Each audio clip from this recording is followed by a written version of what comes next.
Bonjour à tous, donc ici c'est Jean-Jean, alias Jean-Jean la bricole, et sur cette chaîne on parle crypto-monnaie, et ma spécialité c'est le minage de crypto-monnaie. Donc le minage de crypto-monnaie, c'est pas fini, je voulais vraiment vous faire des vidéos sur ce sujet, mais franchement, ce qui s'est passé hier entre Binance et FTX, c'est trop important, et il faut vraiment que les choses changent. C'est juste pas possible ce qui s'est passé hier. Tout l'écosystème crypto, on passe vraiment tous pour des clowns, et on donne vraiment des arguments aux régulateurs pour justement réguler ou même interdire les crypto-monnaies. Parce que c'est vraiment un sujet qui est grave ce qui s'est passé ici et ça va impacter durablement l'écosystème. Donc moi je veux vraiment qu'il y ait une prise de conscience des différents acteurs. Il faut que cette prise de conscience ait lieu. On ne peut pas continuer à faire des Celsius, des FTX. On ne peut pas continuer comme ça à avoir des acteurs qui ferment boutique du jour au lendemain à ce niveau. Parce qu'on n'est vraiment pas en train de parler d'un exchange lambda. On est en train de parler des 3 plus gros exchanges mondiaux. Un des top 3. Donc vraiment, moi, j'espère qu'il va y avoir une suite. J'espère qu'il va y avoir une prise en conscience. Parce qu'autrement, en fait, on est amené à rester dans un système qui va se répéter, qui va laisser les gens et dégoûter les gens de tout l'univers formidable que sont les crypto-monnaies. Voilà. Donc on va aborder tout de suite le sujet. Alors pour commencer, je voulais aussi vous dire, hier j'ai été un petit peu vite parce que bon, j'ai fait la vidéo à chaud juste après l'annonce. Et je vous invite d'ailleurs, si vous êtes sur Twitter, à suivre un de mes confrères, c'est Goku, qui tweet sur les cryptos et qui a été un petit peu disséqué ce qui s'est passé. Et il l'a bien souligné, Binance a le pouvoir discrétionnaire de se retirer de l'accord avec FTX à tout moment. Ils veulent se laisser une porte de sortie parce qu'ils ne connaissent pas encore l'étendue des dégâts et ce qui s'est réellement passé. Donc personnellement, je ne pense pas que ça va arriver. J'espère en tout cas que ça ne va pas arriver parce que ce serait encore plus négatif pour tout le monde. Hein. Donc c'était écrit ici, We sign a non-binding LOI. Alors voilà, moi j'ai pas eu le temps de rechercher exactement, je suis pas juriste non plus. Mais je tenais à vous le signaler et Goku du coup tweet énormément en plus, donc c'est super sympa, je vous invite vraiment à aller voir ses tweets. Voilà, donc moi à titre personnel, je suis très faiblement impacté parce que j'avais pris des mesures après ce qui s'est passé avec Celsius. Hein. On apprend de ses erreurs et il faut vraiment que vous appreniez. Si vous êtes dans le cas et si vous n'êtes pas totalement dégoûté des cryptos, et j'espère que c'est le cas, hein, j'espère que ça ne vous a pas dégoûté, hein, il faut vraiment diversifier, utiliser des wallets aussi, parce que quand ce n'est pas vos coins, quand vous n'avez pas vos clés, ce ne sont pas vos coins. Voilà, vous les confiez à un tiers et aujourd'hui on a une vraie problématique avec les tiers à qui on peut confier nos cryptos. Voilà. Alors normalement, pour ceux qui sont chez FTX, vos fonds sont... alors vos tokens, vous allez les récupérer. Hein, il n'y a pas normalement de raison que ça coule totalement. Hein. Bon, bien sûr, si la moins-value que vous avez faite, elle sera toujours là en fait. Hein. Si vous avez du FTT ou ça, malheureusement, j'ai pas de solution miracle. Et personne n'en a. Mais il faut vraiment que les autres plateformes aussi en tirent des leçons, parce qu'on ne peut pas laisser cette histoire se répéter à l'infini. Hein. Donc, monsieur CZ, le patron de Binance, a fait des tweets aussi pour dire, voilà, les deux gros leçons qu'il faut en retirer, c'est ne jamais utiliser un token que vous avez créé comme collatéral. Et ça, c'est une vraie problématique. Hein. Et ne pas emprunter si vous avez un business crypto. Voilà. Donc eux, ils disent qu'ils n'ont jamais utilisé le BNB comme collatéral et qu'ils n'ont jamais, ils se sont jamais endettés. Et ça, on va y revenir parce qu'en fait, c'est une des problématiques qu'on a et avec plusieurs, il y a eu des rumeurs récemment sur Nexo, sur KuCoin aussi d'insolvabilité. Hein. Alors Nexo, je vous avais montré, ils ont un système d'audit en temps réel avec Armanino, qui est une société qui a pignon sur rue. Hein. Mais on a une problématique parce qu'en fait, Nexo, dans son rapport, on n'a pas le détail de comment, en fait, ils sont couverts. Et effectivement, si Nexo utilise beaucoup de Nexo token pour dire, ben voilà, on est couvert, ça pose un souci parce qu'ils utilisent donc leur collatéral comme garantie. Et si il y a une crise de confiance, comme il y a eu avec FTX, à ce moment-là, ben, en fait, ce collatéral perd de la valeur et la société se retrouve très rapidement, hein, parce que ça a été extrêmement rapide. Je vais reprendre juste un article du de CoinTribune qui en parle, mais c'est CoinDesk qui a révélé en fait la problématique avec FTX, et ça date d'il y a une semaine. Et en une semaine, FTX a coulé. Voilà, ça pose aussi une question, et CZ en parle, parce que regardez, je vous montre un petit peu son dernier tweet. Il y a quelqu'un qui l'a interrogé, hein, qui lui disait ça. Alors, attendez, hop là. Ah, il tweet trop, il tweet trop. Je vous conseille, alors c'était Gainsy qui disait ça, je vous conseille d'allumer vos notifications pour CZ. S'il tweet quoi que ce soit de positif à propos d'acheter FTX, à ce moment-là, le FTT va remonter. Par contre, s'il tweet quoi que ce soit de négatif à propos du FTX, le FTT, pardon, FTX va complètement disparaître. Et en fait, il dit, moi, je peux pas tweeter quoi que ce soit maintenant.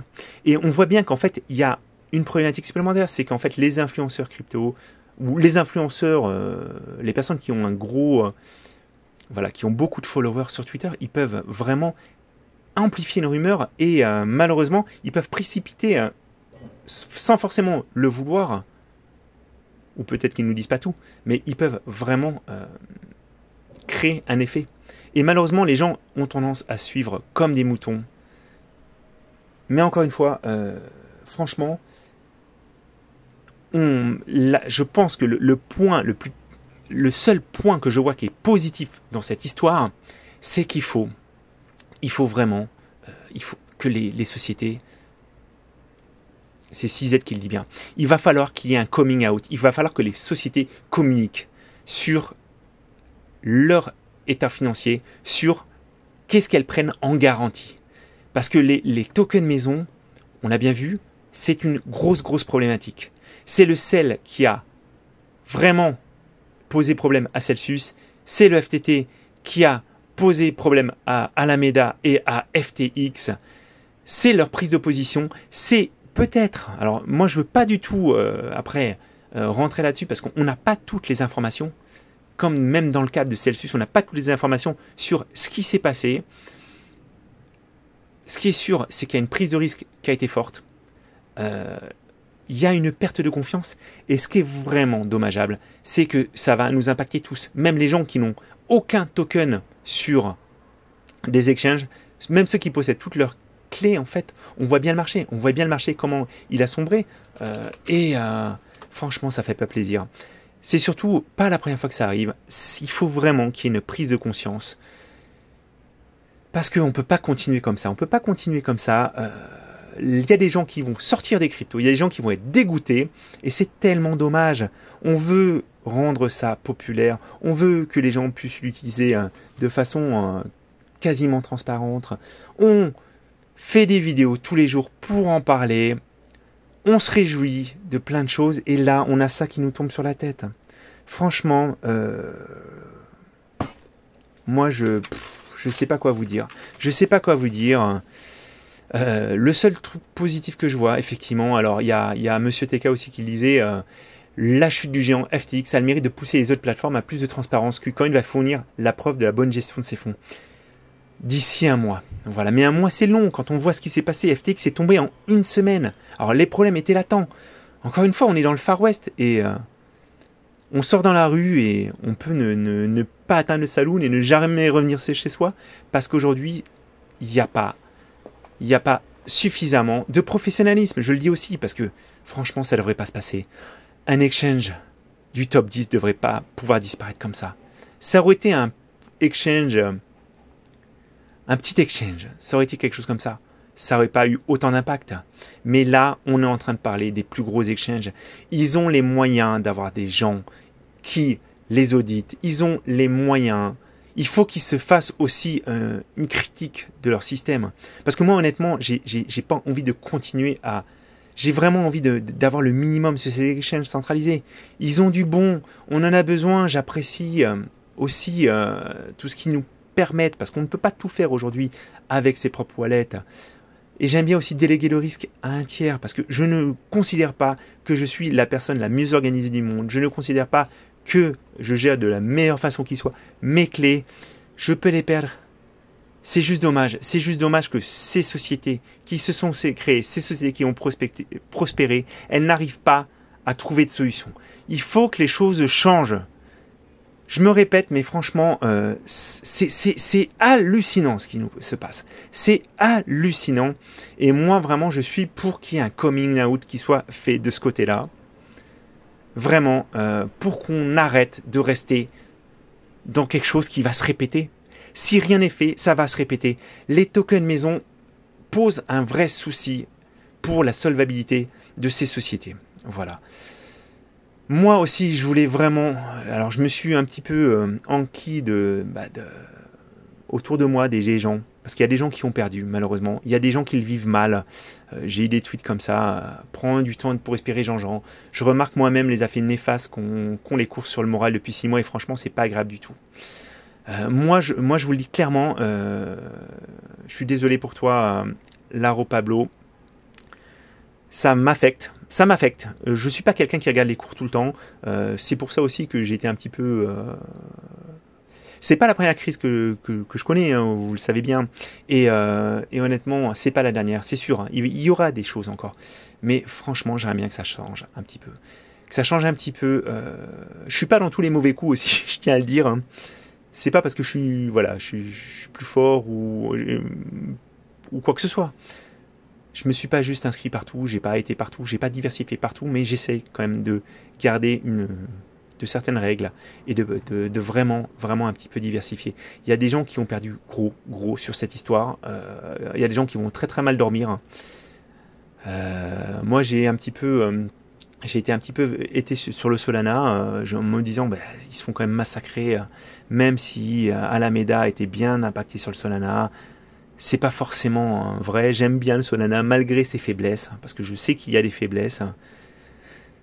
J'aime bien la pause. Il faut savoir prendre une pause de temps en temps, hein, comme le fait si bien le sol. Mais franchement, il faut qu'on avance. Faut qu'on avance. On peut pas rester comme ça. On peut pas attendre que la prochaine grosse exchange, le prochain gros lender se casse la gueule, ou le prochain market maker. Il y a des gens qui ont vraiment perdu beaucoup, ou qui sont complètement coincés, qui vivent mal cette situation. Donc essaie de prendre du recul. On m'a dit va voyager dans le monde, va te changer les idées, découvre autre chose. C'est dommage parce que je pense que des épisodes comme ça va détourner les gens définitivement des cryptos. Comme il y a des gens qui disent à un moment stop avec tel projet, bon j'ai perdu de l'argent, je solde ma position et je sors. Mais c'est dommage, c'est tellement dommage. C'est vraiment ça qui m'énerve. Je suis énervé, vous le voyez bien, pas comme d'habitude. J'essaie, je vous promets, je vais rester positif, je vais revenir avec des vidéos, on va reparler de mining, il y a plein de choses qui se build derrière tout ça. Mais c'est chiant que ça nous impacte tous. Il n'y avait vraiment pas besoin de ça. Franchement, FTX, vous me faites... Voilà, vous l'avez tous compris, je ne veux pas dire de gros mots, je ne veux pas que la vidéo soit squeezée non plus par YouTube. Mais franchement. Bon. J'espère que demain, tout ça, ça va repartir dans le vert. J'espère qu'on va avoir des bonnes nouvelles. CZ, j'espère aussi que tu ne nous as pas fait ça trop à l'envers. J'espère qu'on va pouvoir repartir du bon pied. Et voilà. Il faut vraiment que ça avance. On ne peut pas continuer comme ça, encore une fois. Je vous remercie à tous pour ceux qui suivent la vidéo. Et puis, je vous dis à très bientôt.